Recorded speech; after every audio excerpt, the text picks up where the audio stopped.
한 영혼을 위해 기도하고 전도하겠습니다. 하트 그리십니다. 시작. 사랑하고 축복합니다. 반대편 사람에게도 사랑하고 축복합니다. 오늘은 어린이날입니다. 사실은 어린이들이 와 있어야 되는데 어린이들이 없어서 아무튼 우리 하나님 앞에서는 다 어린이니까 아무튼 하나님께 오늘도 기쁘게 잘 보일 수 있는 그런 하루가 될 수 있기를 간절히 바랍니다. 어린이날은 우리나라도 있지만 다른 나라도 있는 것 같고, 우리나라는 이제 소파 방정환 선생님이 만들었다고 알려져 있죠. 어린이날. 이제 그래서 어린이날이 아니라 오늘 어른들이 괴로운 날이지, 그죠? 어린이날이긴 한데 어른들이 괴로운 날. 아무튼 좋은 선물들 또 좋은 추억들을 만들어 줄 수 있기를 바라고, 오늘 새벽에 말씀드린 것처럼 특별히 하나님의 말씀으로 아이들을 잘 양육할 수 있는 그런 복된 시간들이 될 수 있기를 간절히 바랍니다. 사도행전 6장 1절로 7절은 이제 애우잖아, 그죠? 매주 본문이 이거였죠. 몇 주째죠? 잘 기억 안 나죠, 그죠? 아무튼 매주 거의 똑같은 말씀을 가지고 말씀 전하는데 할 얘기가 많은 것 같아요. 그동안 1절 사도행전 6장 1절로 7절 가운데 제일 중요한 말씀 하나가 같이 읽어볼까요? 시작. 하나님의 말씀을 제쳐놓고 접대를 일삼는 것이 마땅하지 아니하니 오로지 기도하는 일과 말씀 사역에 힘쓰리라. 하나님의 말씀 접대, 전 다른 말로 말하면 구제하는 일, 그리고 또 이거를 이제 대비를 시켜서 놓고 그다음에 이거 제쳐놓고 이거 하는 것이 마땅하지 않다고 하는 말은 그렇게 하면 안 된다, 그런 얘기예요. 마땅하지 않은데 오로지 기도하는 일과 말씀 사역에 힘쓰리라. 그래서 아무튼 말씀 사역을 힘쓰겠다고 하는 그런 결단과 의지를 얘기하고 있죠. 우리가 말씀 사역에 힘쓴다고 하는 말 속에는, 이 말 속에는 말씀과 구제를 구분해서 말하고 있어요. 말씀과 구제. 그래서 말씀과 구제를 이렇게 구분해서 얘기하는데, 구분하는 이유 중에 하나가 구제는 부분이고 말씀은 전체고 그런 거죠. 그러니까 구제가 복음 안에 들어있으니까 필요하기는 한데 구제가 복음은 아니다, 그런 얘기예요. 그러니까 교회의 목적이, 우리가 가지고 있는 교회의 목적과 교회의 사명이 구제에 있는 것은 아니라는 거죠. 그러니까 우리는 잘못하면 어떤 말을 많이 하냐면, 왜 교회가 안 해? 왜 구제가 남 안 도와주지? 왜 교회가 구제 안 하지? 그런 얘기를 하면 안 된다는 거예요. 교회는 구제하는 기관이 아니고 복음 전하는 기관이에요. 구제하는 이유는, 그렇다고 구제를 하지 말라는 것이 아니라 구제를 하는 이유는 복음 전하기 위해서 그러는 거예요. 복음을 전하기 위해서 우리가 구제도 하고 대접도 하고 친절하고 봉사하는 거죠. 그래서 우리는 구제와 선행, 도덕 이런 것에서 한 걸음 더 나가야 돼요. 그래서 우리의 실존과 인생을 맡기는 자리, 그 하나님께 모든 것을 맡기는 그 자리까지 우리가 나아갈 수 있을 때 우리의 믿음이 온전해지는 거예요. 그러니까 믿음이라고 하는 것을 자꾸 우리가 혼돈하면 안 돼요. 우리는 이제 잘못하면, 그렇게 공부를 했어요. 저도 믿습니다 그러면 이제 믿는 거죠. 그래서 입으로 다 해, 입으로 믿습니다 하고 입으로 다 하는데, 진짜 믿는다고 하는 것은 입으로만 하는 것이 아니라 그 믿음의 삶을 살아낼 때, 믿음으로 살 때, 맡기는 인생을 맡기는 자리까지 나갈 때 우리의 믿음이 인정을 받는 거예요. 그러니까 믿습니다 하는 것도 중요하지만 더 중요한 거는 그렇게 하고 아무것도 안 하는 건 믿음이 아니고, 믿습니다 했으면 그 믿은 대로 살아가라, 그 말이에요. 이제 그 믿음에 대한 얘기를 오늘 하려고 그래요. 선행과 구제로 우리 인생살이, 믿음이라고 하는 인생을 대체하면 안 돼. 그걸 바꾸려고 하고, 선행을 했으니까 내가 믿음이 있다, 착한 일을 했으니까 믿음이 있다라고 말하면 안 된다는 거예요. 착한 일은 예수 안 믿는 사람도 해요. 말씀드렸잖아요. 우리 천사마을 동네에 천사가 몇 있다고요? 한 분 계셔요. 근데 우리는 마을 자체가 천사마을이라고 그래. 그래서 나는 이 동네 제일 처음 이사 와가지고 노송동 사는 사람들은 다 천사인 줄 알았어요. 근데 아니고 한 사람만 천사더라고. 예수 믿는 것도 마찬가지로 예수 믿는 사람들이 다 착하냐? 그렇진 않다 이 말이에요. 중요한 건 뭐죠? 착하고 안 착하고를 떠나서 믿음이 어떤 것이 믿음이냐 하는 것을 아는 게 중요해요.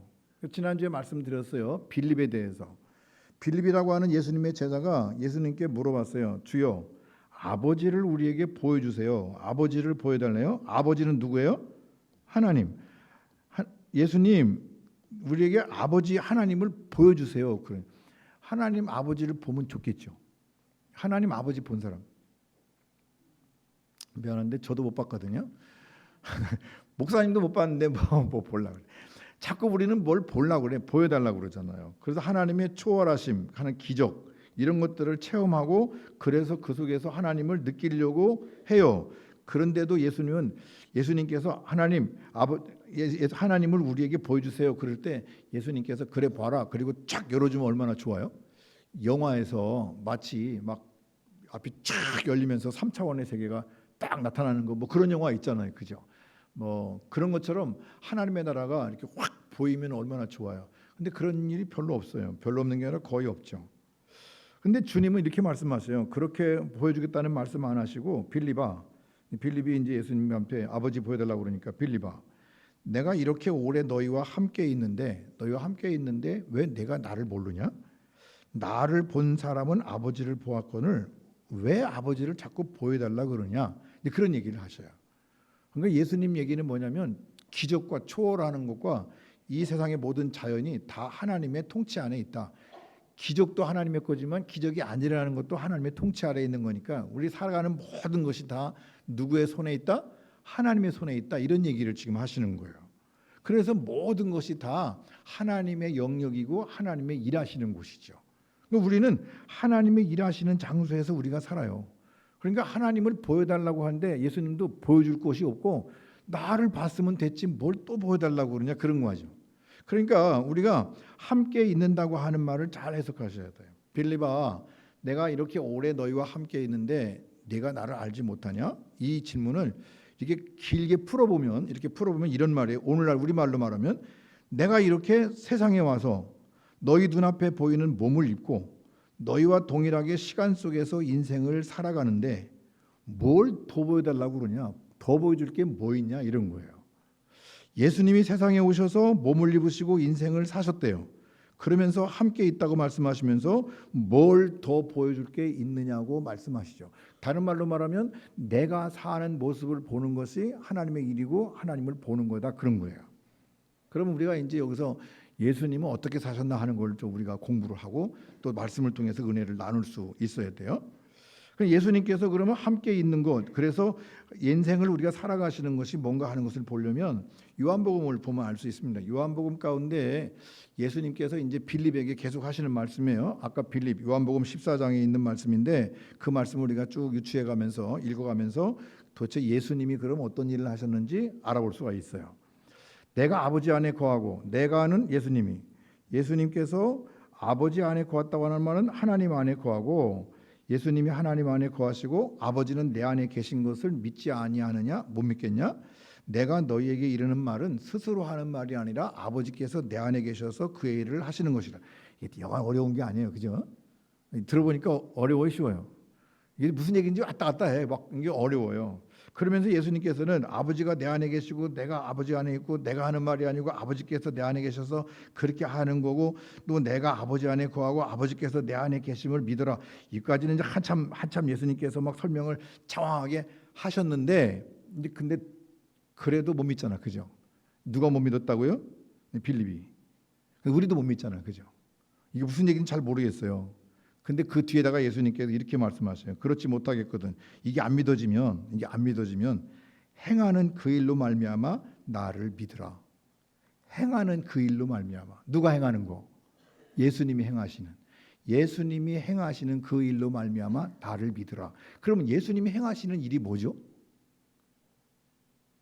병자를 고치고 앉은 맹인을 일으키고 죽은 자를 살리고 무리를 걸으시고 풍랑을 잔잔케 하고 오병이의 기적을 이런 건가요? 물론 그런 것도 있겠지만 사실은 예수님께서 행하시는 그 일은 그냥 예수님이 사셨다는 것을 말해요. 예수님이 이 땅에 오셔서 사셨대요. 몇 년 동안? 33년 동안. 30년 동안은 아버지하고 어머니하고 목수 일을 하시고 3년 동안은 하나님 나라를 위해서 하시면서 그 33년의 삶을 예수님께서 사셨다는 거예요. 살아가셨다고 하는 것을 얘기해요. 그러니까 예수님이 행하신 그 일, 예수님께서 이 땅에 오셔서 우리 인간들과 같이 살아가신 것을 보고 그리고 그거를 보고 믿으라 그 말이에요. 그러면 그 사는 것이 뭘까요? 예수님께서 많은 설교를 하셨어요. 예수님께서 많은 설교를 하시고 많은 말씀을 나누셨는데 사람들이 다 예수님의 설교에 감동했나요? 다 감동 안 했어요. 예수님의 설교를 듣고 어떤 사람들은 비난하더라고요. 그래서 저도 생각했어요. 내 설교를 듣고 나한테 뭐라고 하는 사람이 있으면 안 미워하기로 했어요. 내가. 왜 안 미워해요? 예수님도 설교하셨는데 뭐 예수님 설교도 비난하는데 뭐 제 설교야 뭐 오죽하겠어요. 그러니까 예수님이 설교하셨는데 예수님의 설교를 듣고 따지고 비난하는 사람도 있고 어떤 사람들은 졸고 잠자고 그래서 저도 졸은 거 냅두기로 했어요. 뭐 예수님 설교 듣고 잠자는데 뭐 내 설교 듣고 졸겠지 뭐. 예수님 설교를 듣고 자는 거야. 그리고 예수님 설교를 듣고도 마음에 감동이 없어요. 예수님 설교를 듣고도 뉘우침도 없어. 그리고 예수님이 주시는 것만 먹고 빵만 먹을 생각만 하는 거죠. 그러면 예수님은 오셔서 다 세상 사람들을 다 부자로 만드셨나요? 아니에요. 어떤 사람은 부자가 되게 하신 것도 있지만 그렇지 않은 것도 있죠. 그죠? 예수님이 병자를 다 고치셨나요? 그런 능력이 없어졌을까요? 어느 날 예수님께서 이렇게 하나님 아버지 유대 땅에 있는 모든 병자를 고쳐주세요. 그러면은 유대 땅에 있는 모든 병자가 다 나을 수 있을까 없을까요? 성경에 안 써 있으니까 모른다고요? 하나님의 아들이시라니까. 그분은 하나님의 아들이시고 그분의 말 한마디로 유대에 있는 아니 전 세계에 있는 모든 병자를 한꺼번에 다 낫게 하실 수도 있어요. 그런데 예수님 그렇게 하셨어요? 안 하셨어요? 안 하셨다고요. 만나는 사람 하나만 했어요. 하나만. 근데 하나도 아니고 그 사람 많은 사람 중에서 그 중에 하나 고치신 거예요. 왜 그랬을까? 예수님은 그런 모든 것들을 자랑하고 그걸로 인해서 예수님의 삶을 보여주신 것이 아니라 그냥 예수님은 예수님의 인생을 사셨어요. 예수님의 인생을 사시면서 예수님께서 말씀하신 복음의 핵심은 어디에 있는 거니? 여기에 있어요. 회개하라, 천국이 가까웠다. 중요한 것은 우리에게 회개하래요. 그리고 천국이 가까이 왔다고 예수님께서는 그의 인생을 통해서 말씀하시고 보여주는 내용이 어디 있는 거 아니? 회개하라, 천국이 가까웠다. 이걸 지금 보여주고 싶은 거예요. 우리에게 병 낫는 걸 보여주고 부자가 되는 걸 보여주고 눈물 흘리면서 감동하는 걸 보여주는 게 아니라고.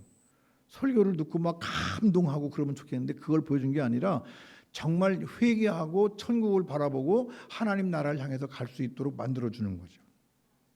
예를 들어볼까요? 예수님께서 어느 마을을 여리고로 지나가시는데 키가 작은 사람이 예수님을 보고 싶어 했어요. 근데 많은 사람이 운집해 있으니까 키가 작아서 예수님을 보고 싶은데 작아서 볼 수가 없는 거예요. 안 보여. 깡충깡충해도 안 보이는 거죠. 그래서 이 사람이 가만히 생각하니까 예수님이 저쪽으로 지나가실 것 같아. 지나가실 쪽을 향해서 뛰어가서 나무에 올라갔대잖아요. 나무에 올라가서 예수님 가는 걸 좀 보고 이렇게 보고 있는데 예수님께서 갑자기 나무 밑에 이렇게 오시더니 삭개오야 그러시는 거예요. 아니 예수님이 그 사람 이름 어떻게 아셨을까요? 안 가르쳐줬는데 그죠? 그래도 삭개오가 깜짝 놀랐을 거예요. 아니 저 양반이 내 이름을 어떻게 알아? 근데 삭개오야 내려와라. 내가 오늘 너희 집에서 잠자고 가야 되겠다. 유하해야 되겠다. 그렇게 말씀하셔요. 근데 그 삭개오가 내려왔죠. 내려와가지고 예수님 앞에 딱 처음 하는 말이 뭐죠? 예수님 제가요 내 재산을 딱 절반을 나눠가지고 가난한 사람들에게 줄게요. 그리고요 내가 남의 것을 이렇게 도둑질한 거 있으면 억지로 빼앗은 것이 있으면 내가 4배로 갚을게요. 예수님 만나고 졸지에 거지된 사람이 삭개오예요. 반 나눠주고 이거 뭐 다 갚고 나면은 남는 게 뭐 있어요? 이자 쳐도 4배 이자가 어디 있어요? 몇 프로예요? 400%인가? 그 이자가 그런 이자도 없죠, 그죠? 근데 그렇게 주겠다는 거예요. 근데 그런 이야기를 했을 때 예수님께서 잘했다, 그래 똑똑하다, 너 훌륭하다 이렇게 말씀 안 하시고 이렇게 말씀하셔요. 오늘 구원이 이 집에 이르렀으니 이 사람도 아브라함의 자손이다 이렇게 말씀하시죠. 이게 무슨 뜻일까요? 백없이 뜬금없이 하나님 예수님께서 이 집이 구원받았는데 이 사람이 아브라함의 자손이 됐다 이런 얘기를 하는 거예요. 그러면 재산 나눠준 것 때문에 그렇게 말씀하셨나요? 그건 아닌 거예요. 지금까지 삭개오가 살아온 삶을 바꾸는 거죠. 이제까지 살아온 삭개오의 삶을 완전히 바꿔서 새로운 삶으로 나아갈 때 주님께서 그에게 선포하셔요. 구원이 이 집에 이르렀으니 아브라함의 자손이 되었다. 원래 아브라함이 자손이긴 한데 그럼 이건 무슨 뜻일까요? 이거는 삭개오뿐만 아니라 우리 모두에게 너희가 진정한 아브라함의 자손으로 살아라. 아브라함의 자손 노릇을 해라. 그런 뜻이에요. 하나님은 돌들로도 아브라함의 자손을 만드실 수 있대요. 그러니까 중요한 것은 우리가 아브라함의 자손 노릇을 해야 돼요. 믿는 사람은 믿는 사람답게 믿는 사람 노릇을 해야 된다고요. 우리 믿는 사람 노릇이 뭐죠? 예수님이 하신 것처럼 예수님도 하루하루의 삶 속에서 일어나는 모든 일에 반응하셨어요. 우리의 삶 속에서 일어나는 일들에 우리가 반응할 수 있어야 돼요. 매일매일의 삶 속에서. 우리는 너무나 많은 것들을 저 앞날을 내다보고 물론 소망을 가지고 미래를 향해서 기도하지만 하나님 적어주세요. 그리고 10년, 20년, 30년 뒤의 일을 우리가 얘기한다고요. 그죠? 말씀드렸잖아요. 어떤 젊은이가 결혼했어요. 첫 아이를 낳았는데 딸 낳았대요. 낳자마자 그랬대요. 얘 때문에 기둥뿌리 뽑겠구먼 그랬대. 걔가 시집가려면 몇 년 남았는데요. 그러니까 여자아이를 낳았는데 낳자마자 벌써 걱정하는 거예요. 여기. 이제 우리는 그래요. 되게. 근데 주님은 뭐라고 말씀하시는 거 아니? 하루하루 삶 속에서 일어나는 일들을 반응하고 그 속에서 내가 무엇을 하려고 하는 것이 아니라 뭔가를 내 마음대로 내가 이루고자 하는 무언가를 이루고자 하는 것을 하는 것이 아니라 뭘 하라? 하나님이 보내신 일을 해라. 결국 예수님께서 하신 것처럼 하나님이 보내신 일을 하라는 거예요. 그러면 예수님께 하나님께서 보내신 일이 뭐죠? 예수님을 이 땅에 보내셔서 하나님께서 예수님에게 이루시고자 하는 일이 뭐죠? 우린 여기는 얘기하고 싶지 않은 얘기인데 죽는 거예요. 예루살렘에 가서 죽는 거죠. 결국 예수님께서 죽는 것을 말해요. 그래서 예수님은 예수님의 인생을 사셨어요. 그래서 하나님이 보내신 일을 하는데 그 일을 행하는 것, 하나님 예수님이 행하시는 그 일이 하나님이 보내신 일이고 그래서 그것이 결국은 죽는 일이에요. 예루살렘에서. 그렇다고 한다면 오늘 우리에게도 주님은 뭐라고 말씀하세요? 그 행하는 그 일을 우리가 하래요. 우리도 죽으라는 얘기예요. 어떻게 죽으라고요? 살고요. 어떻게 살라고요? 하나님 말씀을 따라서 하나님께서 부르신 그 자리에 서서 우리가 가라는 거죠. 성경 말씀 가운데 보니까 빌립에게 이렇게 말씀하셨어요. 우리가 좀 알게 쉽게 해석을 하면 내가 진실로 너희에게 이르노니 나를 믿는 자는 내가 하는 일을 그도 할 것이라. 참 중요한 얘기예요. 내가 하는 일, 예수님께서 내가 하는 일을 그도 할 것이래요. 내가 하는 일이 뭐죠? 예수님이 하신 일이 뭐예요? 십자가에서 죽으시는 거예요. 십자가에서 죽으시고 그래서 우리의 죄를 사하시는 대속하시는 일을 주님이 하셨는데 예수님께서 하신 그 예수님께서 그래서 십자가의 죽음을 받으셨는데 예수님은 우리에게 뭐라고 말씀하시는 거 아니? 예수님을 믿는 사람은 내가 하는 일을 그도 할 것이래요. 우리도 할 수 있대요. 근데 우리가 할 일이 뭐죠? 그러면 죽는 거죠. 예수님처럼. 예수님이 그 길을 예수님의 길을 같이 걸어오라는 거예요. 이 길이 같다는 거예요. 근데 우리는 이 길을 안 가려고 그러고 우리 길을 따로 무엇인가를 따로 만들어서 우리의 길을 만들어 가려고 그래요. 하나님 잘 살게 해주세요. 하나님 영광스럽게 해주세요. 하나님 우리 다 은혜 가운데 살게 해주세요. 그런 거잖아요. 그죠? 우리 병 낫게 해주세요. 부자 되게 해주세요. 다 그런 거. 자식들 잘 되게 해주세요. 그런 거잖아요. 그죠? 근데 주님은 그렇게 기도하는 것이 나쁘다. 그렇게 하지 말라는 것이 아니라 그런 것 이외에 하나님께서 무엇인가를 우리에게 원하시는 것을 하라는 거죠. 그래서 우리가 충성스럽고 영광스럽고 가치 있는 그런 일을 걸어가는 것이 아니라 주님께서 우리를 믿음을 가지고 우리를 보내신 그 자리를 지키고 살아내라고 그것이 믿음이라고 말씀하셔요. 우리는 이제 좀 우리가 기도할 때 좀 다르게 기도할 수 있어야 돼요. 이제 우리는 뭔가 해달라고 기도하기보다는 하나님의 뜻을 이루라고요. 그렇다고 해달라고 하는 거 하지 말라는 건 아니에요. 예수님도 하셨어요. 예수님도 뭐라고 기도하시죠? 아버지요, 할 수만 있으면 이 잔을 내게서 옮기시옵소서. 나 하기 싫어요. 안 했으면 좋겠어요. 그렇지만 내 뜻대로 하지 마시고 아버지의 원대로 되기를 원합니다. 아버지 뜻대로 되기를 원해요. 그래서 내가 아버지의 뜻을 이루기를 원해요. 그것이 예수님의 기도였죠. 그러니까 주님은 우리에게 우리 지지고 볶는 여러 가지 사건 속에서, 사건이나 상황 속에서, 여러 가지 상황 속에서 되어지는 일들 속에서 하나님의 일을 하라는 거예요. 하나님의 일을 해내라는 거죠. 아픈 사람은 아픈 것 속에서 하나님의 일을 하라는 거예요. 비난받는 사람은 비난받는 속에서 하나님의 일을 하라는 거예요. 어려운 환경 속에 있는 사람은 그 환경 속에서 하나님의 일을 하라는 거예요. 하나님 이거를 벗어나게 해주세요 라고 기도는 하겠지만, 그러나 내 원대로 마시고 아버지의 원대로 되기를 원합니다. 그래서 그 안에서 아버지의 뜻이 이루어지기를 원하는 거죠. 직장 생활하는 사람들이 되게 보면 직장에 가면 어려워하죠. 예수 안 믿는 사람들 잔뜩 한데 회식 가면 술 마셔야 되지, 자꾸 권해 쌓죠. 예배는 안 드리죠. 믿음 생활하려고 그러는데 자꾸 주일날 나오라고 그러죠. 여러 가지 어려움이 있어요. 그러면 이제 우리의 기도가 뭐죠? 하나님, 우리 주일 성수하는 직장으로 옮겨주세요. 신우회가 있는 직장으로 옮겨주세요. 하나님, 좋은 직장으로 옮겨주세요. 그럼 하나님께서 좋은 직장으로 옮겨주실까요?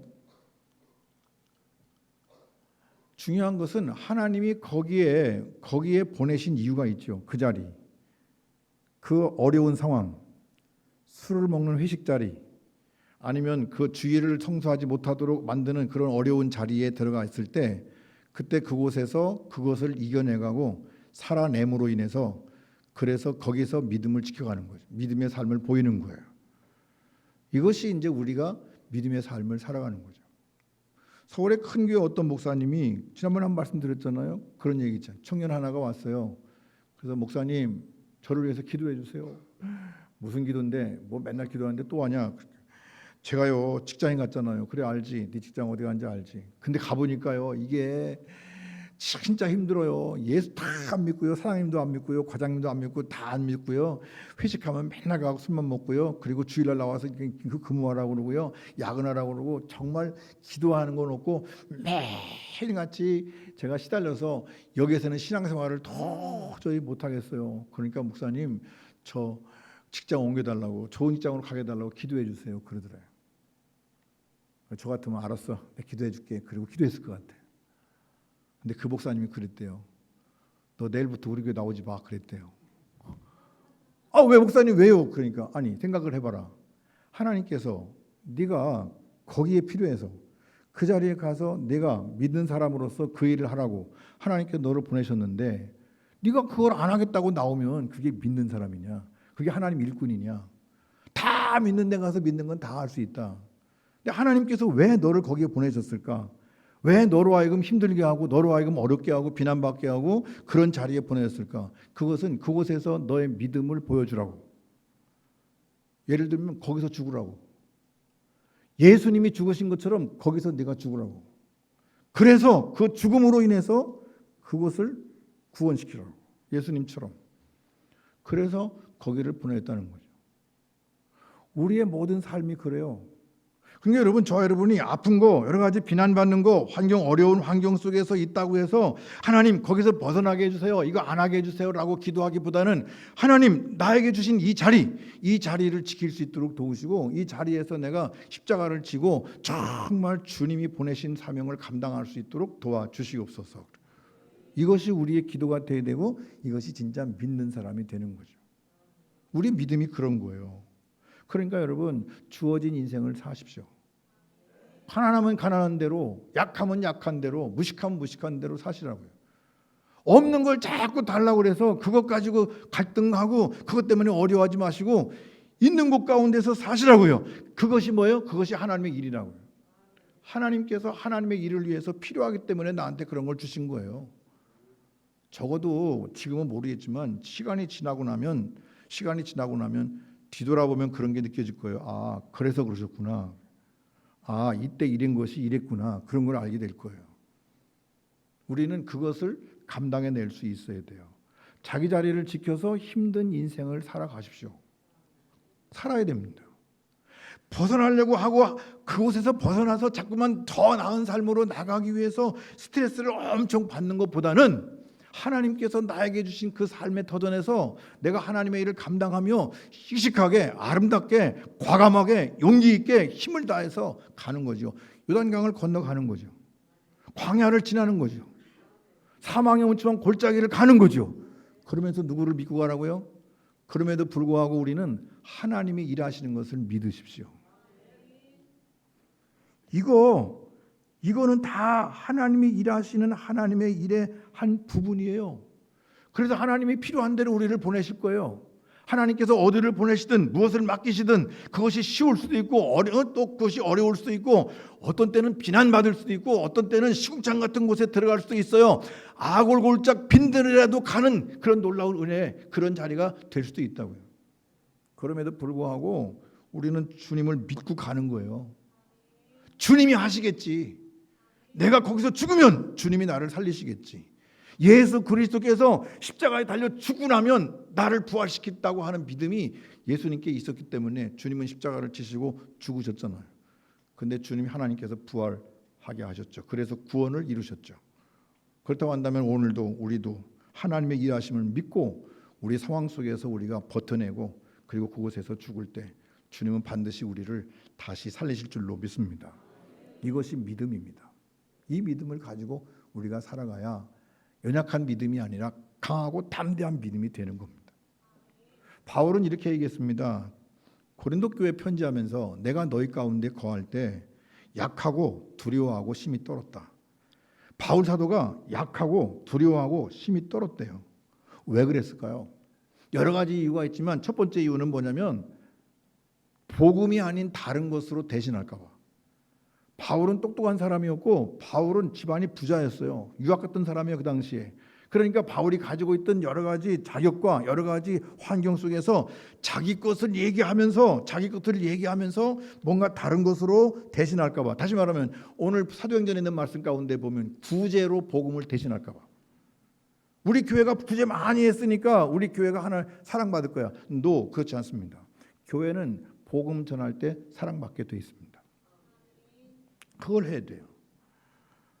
많은 사람들이 그런 거지만 바울도 뭔가를 보여주고 바울이 기적도 베풀었잖아요. 그러니까 뭔가를 보여주고 하나님의 종임을 증거하는 것이 열심을 냈지만 그 열심을 내는 것이 오히려 하나님의 일을 방해할까 봐.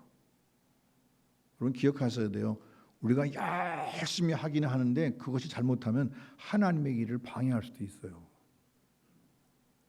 열심히 하는 사람들이 되게 나중에 어떻게 되는 거 아니?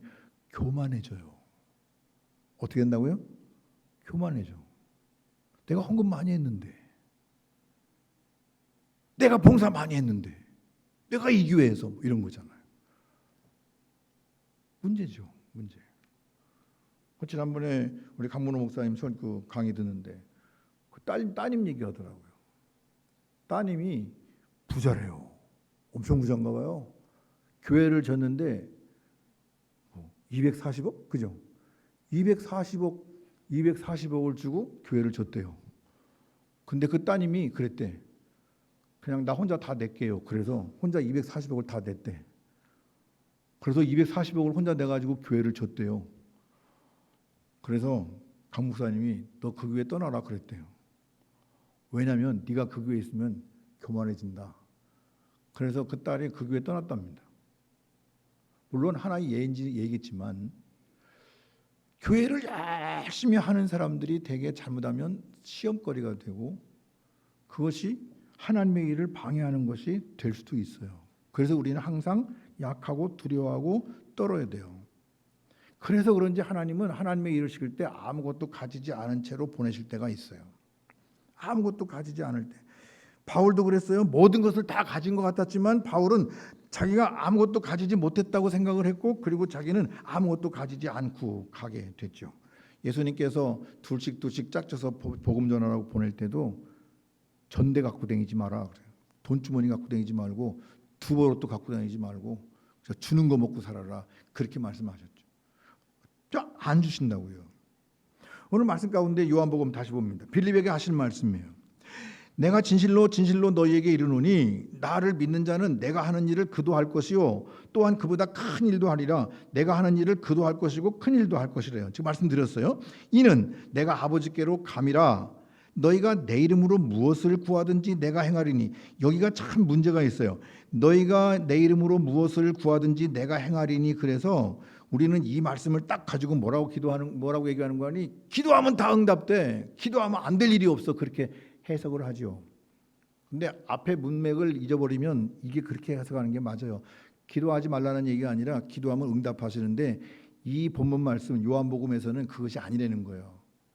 예수님께서는 내가 하는 일이 그도 할 것인데 내 이름으로 무엇을 구하든지 내가 행하겠다. 이거 하겠다는 거예요. 이거. 그러니까 예수님께서 내 이름으로라고 하는 그때 그 내 이름이라고 하는 것이 놀라운 은혜를 포함하고 있는 거죠. 사도행전 가운데 예수님의 이름에 대해서 많이 얘기했어요. 은과 금은 내게 없거니와 내게 있는 이것을 내게 주노니 나사렛 예수 그리스도의 이름으로 일어나 걸어라. 이름의 권세, 우리는 권세라고 그러고 힘이 있다고 그러는데 권세와 힘, 이것보다도 더 중요한 것이 너희가 십자가에 못 박고 하나님이 죽은 자 가운데서 살리신 나사렛 예수 그리스도 이름으로 우리가 했다. 이름이라고 하는 게 많이 나오죠. 그러니까 예수 그리스도의 이름이라고 하는 말 속에 예수를 믿는다는 말씀 속에 감춰져 있는 하나님의 일하심. 내가 믿는다고 하는 것은 일이에요. 일. 우리는 믿음, 그것이 내 마음속에 믿습니다. 이게 믿음이라고 생각하는데 그것이 발전해서 그것이 내 삶으로 일함으로 나타나는 거죠. 예수 이름이 갖는 성육신의 고난과 희생과 순종으로 고난, 희생, 순종 예수님의 이름. 예수님의 이름 안에 예수님께서 당하신 한마디로 말하면 죽으심. 예수님의 죽으심을 포함하고 있죠. 그러니까 저와 여러분이 기도할 때마다 예수님 이름으로 기도합니다라고 하는 말이 그냥 이렇게 그냥 도장 찍는 이름이 아니에요. 이 예수님 이름으로 기도합니다 하면 그 마지막에다 도장 찍는 거라고 그러는데 물론 그럴 수도 있지만 중요한 것은 예수님 이름으로 기도할 때 그 모든 기도는 예수님의 고난과 희생과 순종을 포함, 순종 안에서 다시 말하면 예수님의 죽으심을 담아 내가 기도한 모든 것들이 예수님의 죽으심, 그 죽으심을 본받아 그거를 따라서 내가 기도합니다. 이것이 고백되지 않으면 우리는 온전한 믿음이라고 볼 수가 없어요. 그래서 빌립에게 하신 말씀을 쭉 요한복음 14장에서 쭉 말씀하시고 맨 마지막에 요한복음 14장 13절 말씀 가운데 보니까 이는 아버지로 하여금 아들로 말미암아 영광을 받으시게 하려 함이라. 이게 무슨 얘기냐면 아버지가 아들 때문에 뭘 받는다? 영광을 받는데요. 영광을 받으신다고 하는 말 이게 무슨 말인 거니? 지금 우리 쉬운 말로 말하면 하나님이 이 방법을 좋아하신다 그런 거예요. 아버지가 아들로 말미암아 영광을 받는데 아들이 하는 거를 아버지가 좋아하시는 거예요. 그리고 우리도 하나님 아버지가 좋아하시는 거를 해야 되죠. 그럼 하나님 아버지가 좋아하시는 게 뭐죠? 열심히 주어진 자리에서 사는 거죠. 그리고 거기서 죽는 거예요. 그럴 때 뭐가 있다고요? 부활이 있다고요. 이것이 우리의 믿음의 삶이 되는 거죠. 다른 것으로 기독교를 세우려고 하면 안 돼요.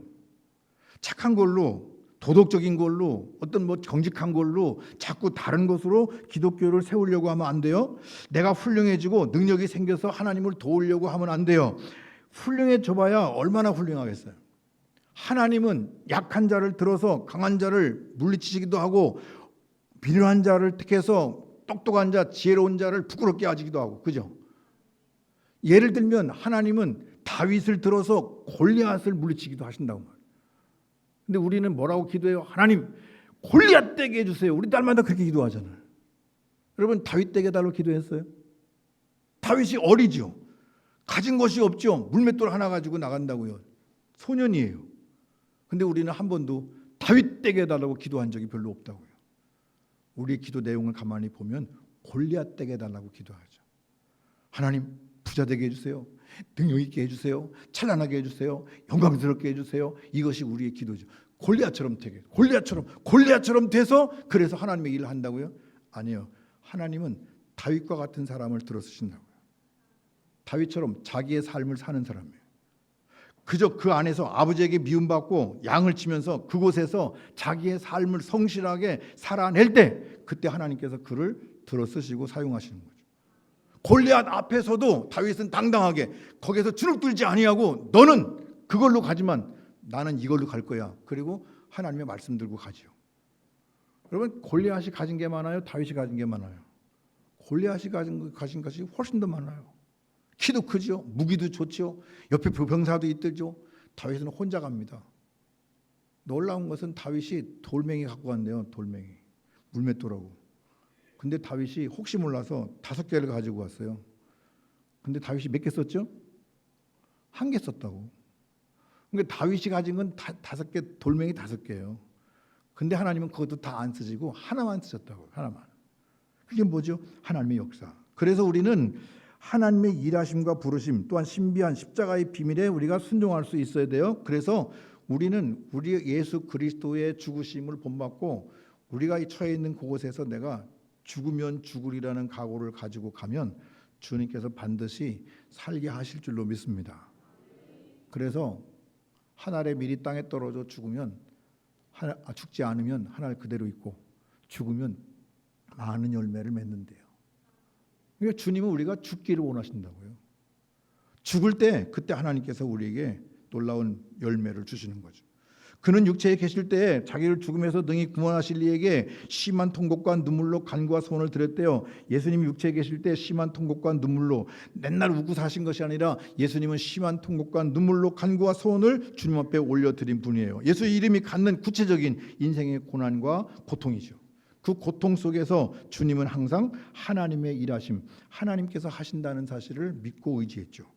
그가 아들이시면서도 받으신 고난으로 순종함을 배워서 온전하게 되었은즉 고난으로 순종해서 온전하게 됐죠. 그리고 그는 육체에 계실 때에 자기를 죽음에서 능히 구원하실 이에게 심한 통곡과 눈물로, 다시 말하면 그런 모든 것들을 통해서 하나님의 일을 하신 거예요. 우리가 예수 믿고 나면 고민도 없고 고통도 없고 갈등도 없는 길을 걸어갈 것이라고 착각을 하고 살아요. 그리고 우리는 기도해요. 그렇게 해달라고. 하나님, 고민도 안 하고 고통도 안 하고 갈등도 없는 길을 걸어갈 수 있도록 도와주세요. 그렇게 기도는 하지요. 근데 우리는 그 뒤에다가 항상 이것까지 기도했으면 거기다가 하나 더 첨부해야 될 거 있어요. 더하기. 내 원대로 마시고 아버지의 원대로 되기를 원합니다. 그러셔야 돼. 그러면 이제 내 원대로 이거 없게 해주세요. 그러고 나서 내 원대로 마시고 아버지 원대로 되기를 원합니다. 그러면 주님께서 뭐라고 말씀하셔요? 그래 죽어라. 그래 견뎌라. 십자가를 지어라. 그리고 죽어라. 그렇게 할 때 그 믿음이 살아난다. 그래서 하나님께서 우리에게 고난, 고통 속에 있으면 믿음이 없다고 남을 착각하고 남을 비난할 때도 있어요. 이것이 예수님을 따르는 사람들의 걸림돌이에요. 그렇지 않아요. 예수 믿어도 고민도 고통도 갈등도 어떻게 생각하면 이런 모든 것들을 다 끌어안고 그 속에서 이것이 있으면 믿음이 없는 것이 아니라 이것이 있으므로 그 믿음을 가지고 이겨나갈 때 하나님께서 우리 속에서 역사하실 줄로 믿습니다. 그 고난이야. 아들이면서도 고난으로 순종함을 배웠다고. 그러면서도 주님은 이사야 가운데 보니까 그가 곤욕을 당하여 괴로울 때도 입을 열지 않았대요. 그리고 곤욕과 신문을 당하고 끌려갔기도 했고 이분이 많이 어려움 당했죠. 그럼에도 불구하고 우리가 생각하는 거는 그분 때문에 그랬다, 벌 받아서 그런 거야, 그렇게 생각했다는 거죠.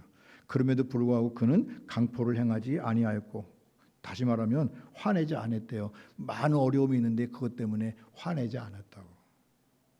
그 입에 거짓이 없었으나 그의 무덤이 악인들과 함께 갔고, 그래서 결국 그런 처지가 돼서 죽어서 무덤에 묻혔고, 그가 죽은 후에 부자와 함께 있었도다. 결국 그렇게 똑같은 인생살이가 됐다. 다른 말로 말하면 실제 인생을 사셨다, 그 말이에요. 인생 속에 들어와서 고난을 겪으실 수밖에 없었다, 예수님께서. 그래서 우리에게 뭐라고 말씀하시는 거 아니? 내가 이 길을 걸어갔으니까 너희도 이 길을 걸어와라. 내가 한 것처럼 너희도 그걸 할 수 있다, 이렇게 말씀하시는 거예요. 우리가 할 수 있대요. 누구를 믿으면? 하나님 믿으면.